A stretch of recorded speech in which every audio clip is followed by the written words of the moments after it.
Welcome to Red, White, and Blue. Please don't adjust your TV sets. I am not Gary Polland. I'm your guest host for today, Jay Aiyer. And I've got a great co-host, Dallas Jones. Welcome, Hi. Dallas. Hi, glad to be here. Glad to be here. Well, Dallas, we got a great show today. We're going to be talking about Harvey and housing and the state of the recovery. And we've got two incredible people that are going to help us with this process and tell us what's going on at the county and the city. To my immediate right, Daphne Lemelle, who's a Community Development Director for the Harris County Services Department. And our good friend, Tom McCasland, who's been on the show many a time, the Director of Housing and Community Development for the City of Houston. Daphne, Tom, welcome. Great to be here. Yeah, glad to be here. Well, let's start with you, Daphne. Kind of tell us what's the state of, you've got some money now from sort of approved, a little under $1 billion. Kind of what's happening? What's your plan kind of moving forward to get us back up and running? Yes, Jay. Just yesterday, Harris County Commissioners Court approved our contract with the Texas General Land Office, just under $1 billion for our housing programs and our planning dollars. So we have 6 housing programs we're rolling out. The first being those helping our homeowners. We have a lot of homeowners out there who are still struggling, have not recovered, and so we're looking to help rebuild and repair a lot of houses out there. Also helping to reimburse some folks who spent their out-of-pocket dollars to repair their homes and couldn't wait, because as you know, we're going into our second year almost since Harvey hit. So looking forward to ramping up all of those programs and just helping a lot of people. When does that start for you? When do you start getting shovels in the ground? So actually, we have an application portal that's been online actually ever since October 2017. And so folks can go online at harrisrecovery.org and sign up today if they have unmet needs, and we're processing those applications. We hope to have, we will have our vendor who will be doing our outreach and intake across the county online next month. And that will really be where we're out in the community working one-on-one with everybody, making sure we're getting all their information and processing their claims for them. So it's been some time since the storm, and I think a lot of people have heard a lot of dollar figures thrown around in terms of money that has been allocated, whether it's for housing or infrastructure. And so it's great that the contract has been approved. We talk a lot in the clouds for the people that are watching that are waiting and have been waiting. I myself lost my home to the storm. That have been waiting. What does that mean in terms of when they can realistically expect to receive aid and/or assistance, and what does that really look like? So when you talk about the housing program for homeowners, or the program for homeowners, I think a lot of people are still confused about what does that mean? Does that mean you're going to come in and fix their house? Does that mean you're going to give them money? What does it mean for them? Well, for the county, what that means is that if you still have repairs that need to be done, or your house needs to be completely rebuilt, we will actually come in, do an assessment, and rebuild and repair your house. We're doing it with contractors. We're coming in, assessing, and helping you do that. And we're making sure your house is going to be decent, safe, sanitary, and rebuilt. And if you need elevation, because your home needs to be elevated up to the current standards, we're going to do that too. Our elevation, though, will only be combined with reconstruction. In other words, to get an elevated house, we're going to rebuild your home because the cost of elevation alone is just, in our opinion at the county, just not a great use of funds. However, we do understand certain homeowners want to elevate their existing structures, but we're trying to use the money as wisely as possible to serve as many people as possible. Yeah, I was going to say, Tom, you want to chime in on this? What's to answer Dallas' question, and also give us kind of a rundown of what's going on with the city right now? Certainly. So similar to the county, we signed the contract with the state January 4th. 10 days later, we had 4 housing resource centers open where people can come by, fill out surveys, and start letting us know what their needs are. To date, we've received 3,500 surveys across the city. And to Dallas, to your point, if you're a homeowner, 3 paths of recovery. One, similar to the county, where we'll come in and do repairs, oversee the construction. But if you're already under contract, and many homeowners are, they've started the repairs, they have a contractor they want to work with, that's an option forward as well. And then if you're done with your repairs, again, similar to the county, an option for reimbursement. What we've recognized at the city, and I assume similar to the county, we don't have enough money to go around. We expect that a full recovery inside the city is closer to $3 billion. We're right, once we get the money that we currently have eyes on right now in, it's right about $1.3 billion inside the city for housing. So we're prioritizing worst first, and we're prioritizing folks that are completely done.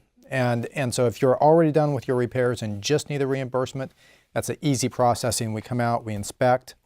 If you're higher income, you're going to get 50% or 25% reimbursed starting off. And then if you're lower income and you're senior, disabled, children, some of our most vulnerable residents in terms of income, we're going to be prioritizing you first and getting your repairs done. And right now we're starting to process 455 applications. 100% of those are seniors, have both seniors and disabled individuals in the household. And that was going to be my follow-up question to you, because again, this is important information for the people in our area. This sounds amazing. Who? If I have a who can qualify to get their house rebuilt and elevated? So if I have a $600,000 house, can I get my house rebuilt and elevated? If I have a $60,000 house, can I get my house rebuilt and elevated? Does everybody get their houses rebuilt and elevated? Who qualifies? And so the answer is no, not everyone is going to qualify for So everything. I can't get my house fixed. Potentially. so Use the 600.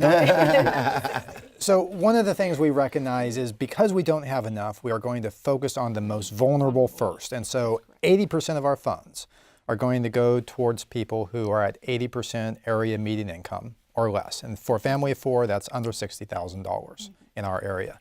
But we do recognize that Harvey was a storm that did not discriminate. It hit people in $600,000 homes and $60,000 homes.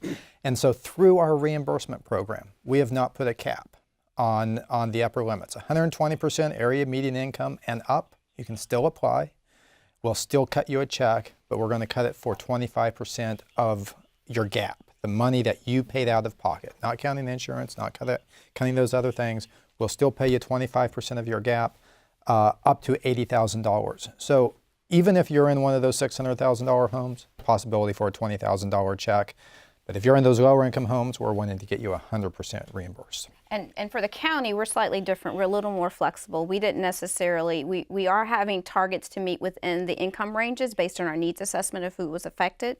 But we did not necessarily limit the percentage at a higher income or a higher valued home could qualify. So basically the 50,000 will be eligible on a first come, first serve, obviously making sure we're meeting our income limits within the target. So those more vulnerable households, very low income households that earn less than 30% of the area median, they will be prioritized, but that doesn't disqualify anybody. Daphne, you're dealing with homes that are essentially outside the city limits, but in the county. Tom, you're dealing with just in the city, but not, just within the city of Houston. How many homes are we talking about in the city, and how many homes are we talking about in the county? And let's talk about buybacks as well, because what we don't want is a situation where we're building, repairing homes that are going to be flooded on an annual basis. That's right. So let's talk about both those things. Yeah. So for the county, we're partnering with the Harris County Flood Control District to do buyouts.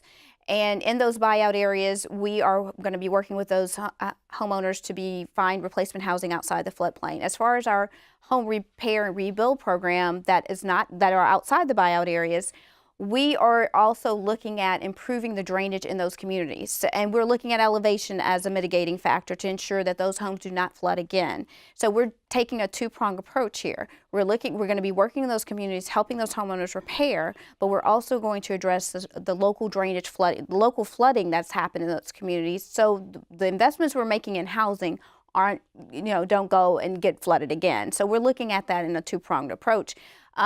We know we won't be able to do that. The money will only go so far, right?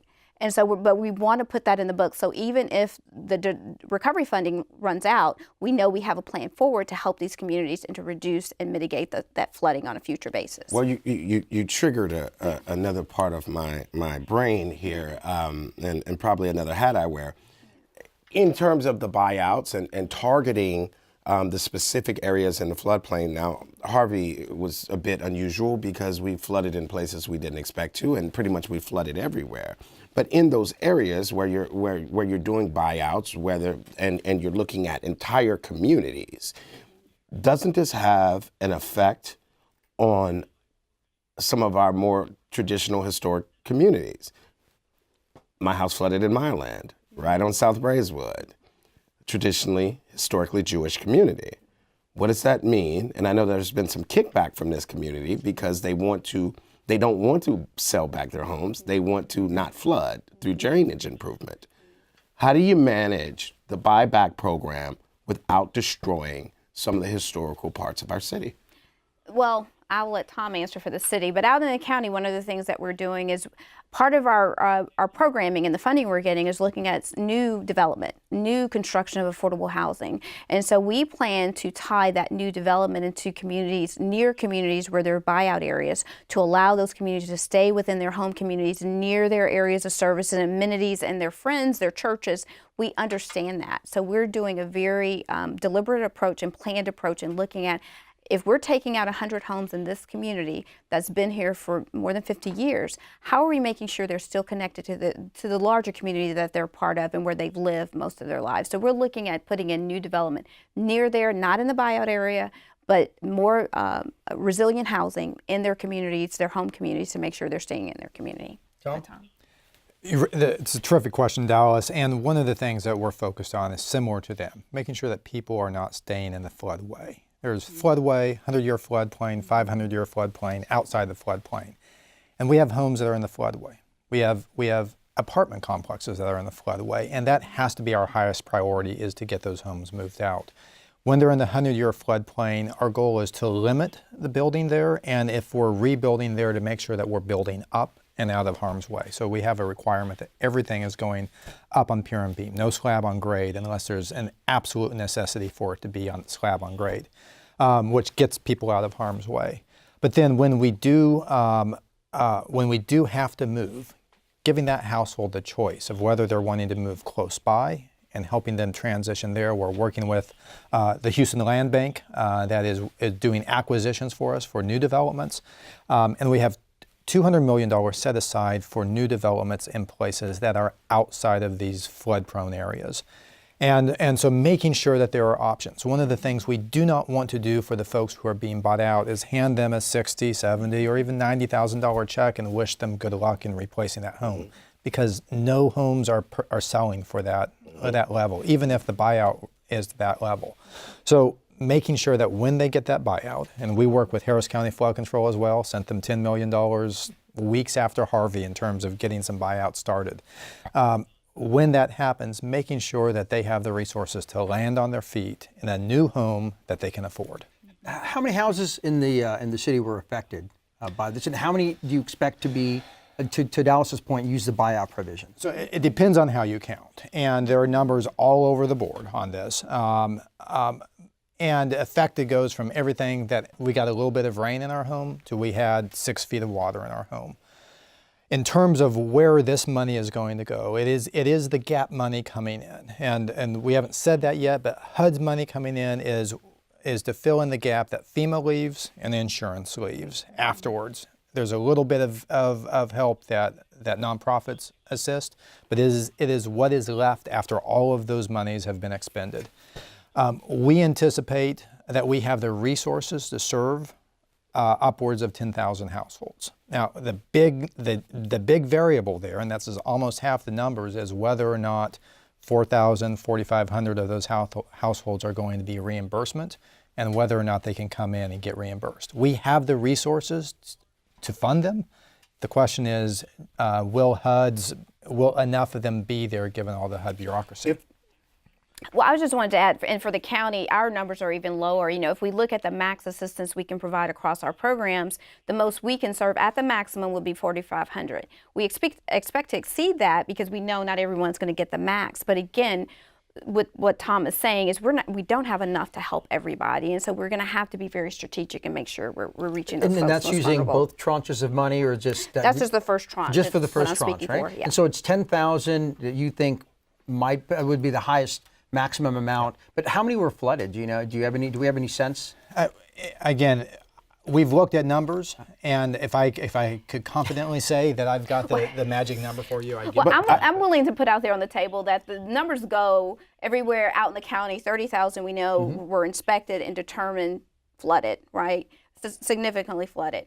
But I know in the city, if we include the city and we look at estimates and other models for those that did not get counted or FEMA undercounted or didn't serve, it could go as high as 120,000 homes that were affected. So that's what Tom is speaking to, the range. I want to stay with the money because I think we all have a sense of responsibility.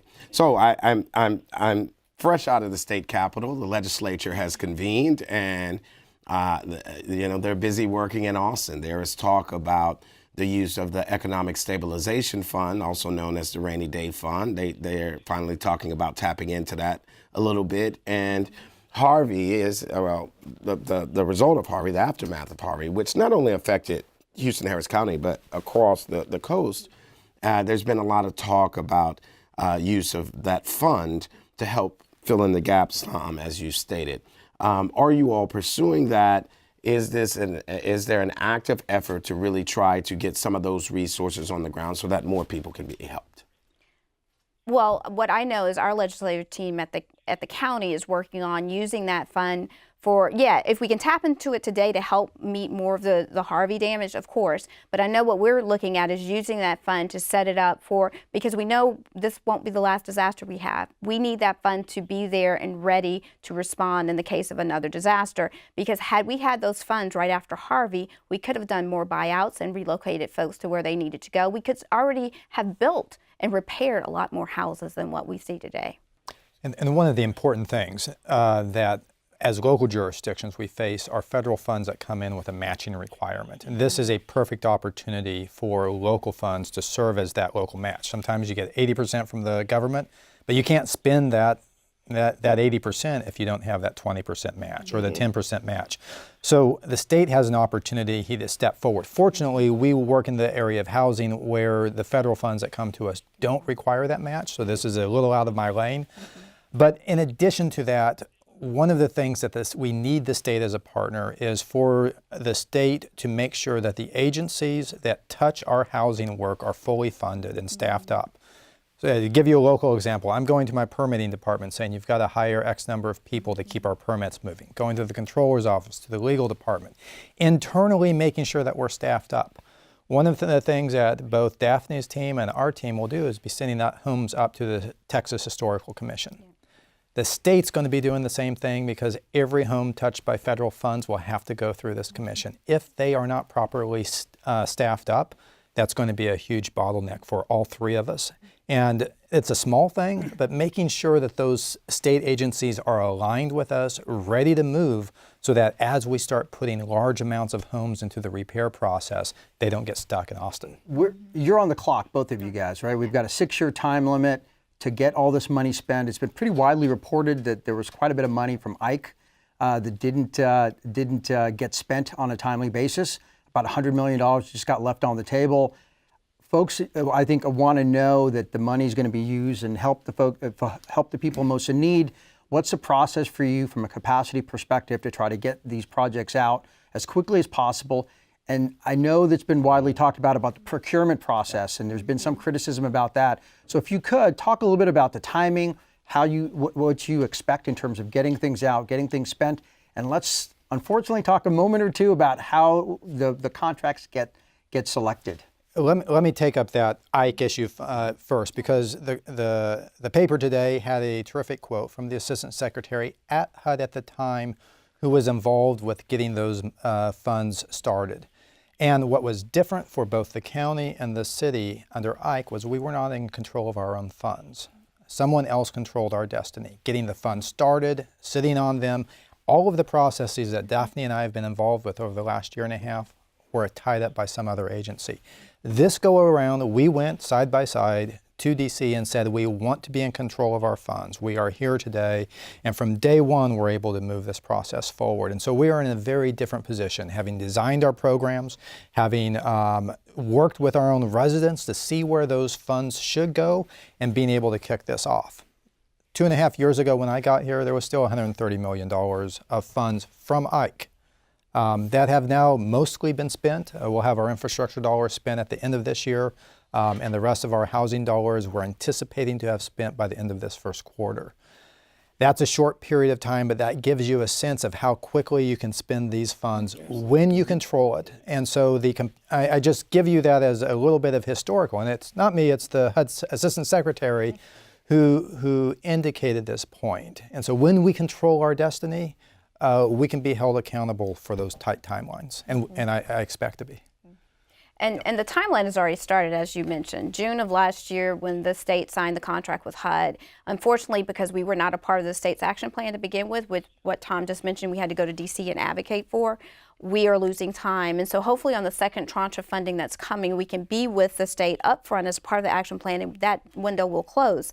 But also, we do have a local action plan. I am very confident we'll meet our spending timelines, and we'll be on top of that. We'll have to be, because we can't afford to let any of this money go back. Tom, procurement. I know it's been talked about a lot, and sort of how some of these contracts get vetted, the selection process. You actually already asked that question. They didn't answer it. I don't know if anybody else caught that, but I did.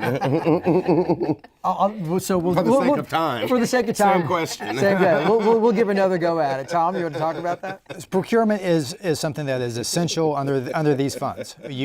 One of the things I think we both recognize, I normally in a given year get about $40 million from the federal government. I don't know what your annual... About $20 million. $20 million, as compared to 1.3 and nearly $1 billion for housing that's coming in. So Big numbers. We cannot do this with our own staff. We have to go out and procure. And you do this normally, but we are deep into procurement.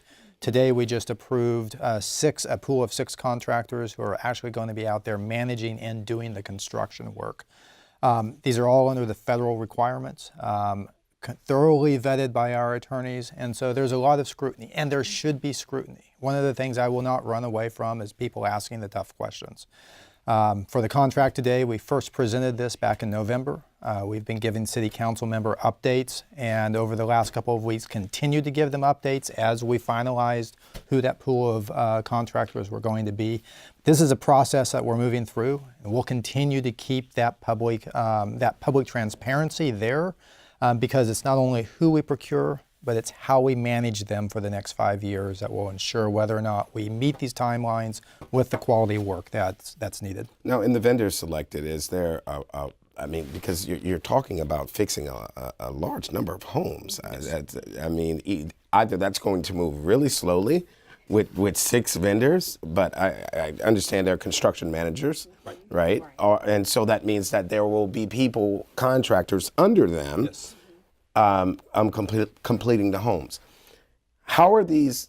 Is there a standard where these contractors that are actually going to be working with the individual, citizen on their homes, that they are selected? Is that left up to the construction managers? And then my second part of that question is, do the construction managers? Is there provision to consider small and minority businesses and people from within the community to do the work of helping to rebuild with their neighbors that may need the work? Absolutely. Let me take that last question first. We have MWBEs, minority, women, business, small business owned entities that are prioritized in the city procurement. We cannot prioritize local firms because these are federal funds, and we're not allowed to do that. But we can prioritize these other firms, and more than $134 million of the $400 million in the contracts let today is going to these smaller firms, women, minority-owned firms, and we're proud of that. Many of them are local firms, and we want this to be going back. The other thing that we're doing, and we're having these, in fact, later this afternoon I'm having these conversations, is ensuring that the low-income workers are getting jobs, and not just jobs, but career training. That they're getting the OSHA training so the jobs are safe, that these jobs are truly employment jobs so that they're not 1099 contract jobs, but they're actually getting treated as an employee, and then that they're getting the training they need to make this a career and to step up. And a fair wage. Yes, absolutely. Daphne, in the county, you have a similar system? We do. Unlike the city, the county, we do not have a minority business program like the city does, but we do, per the federal requirements, are required to hire minority and women-owned businesses, and we manage and monitor that. We have not yet gotten to the process of selecting our contractors. That will be happening. It's underway, but that won't be on court for approval till later in February. But yeah, that would be a requirement, and that is part of the procurement, is that they identify for us how many low-income workers that they'll be hiring, as well as how many minority and women-owned businesses are a part of that. And that'll be part of the selection criteria as we award these contracts. Going back to your question about how do homeowners work with these contractors, we, within our program, will have case managers that are there to work with the homeowners to deal with any issues regarding the contractor and the homeowner. And we also have an independent construction and inspection firm that we already have under contract as a third-party inspection to ensure that the work being prepared by the contractors are meeting quality, and if not, they're held accountable to those It's the standards. same for both city and. A very similar process. And one of the things that we've also done is focused on the technology. You can't do this work at this level without good technology. And what I've said from day one is, just like when you order pizza, you can see when the order goes in, when it's being made, when it's on the way. We're going to have that similar interface where people have their own portal, they can sign into their own account, see when the application goes in, know what's missing, what their next steps are, see when the work is about to begin, and know when their finished home is going to be delivered. Tom, Daphne, thank you so much. We could keep talking about this for so days. many more questions. I know, but this has been a wonderful show. Thank you so much for the work you do, and we're all excited to hopefully see some homes that get built and recover from Harvey. Dallas, this is great, man. We should do this more often. Absolutely, it's been fun. All right. Thank you guys. Thank you for joining us on Red, White, and Blue, and we will be back next week as well. Thank you.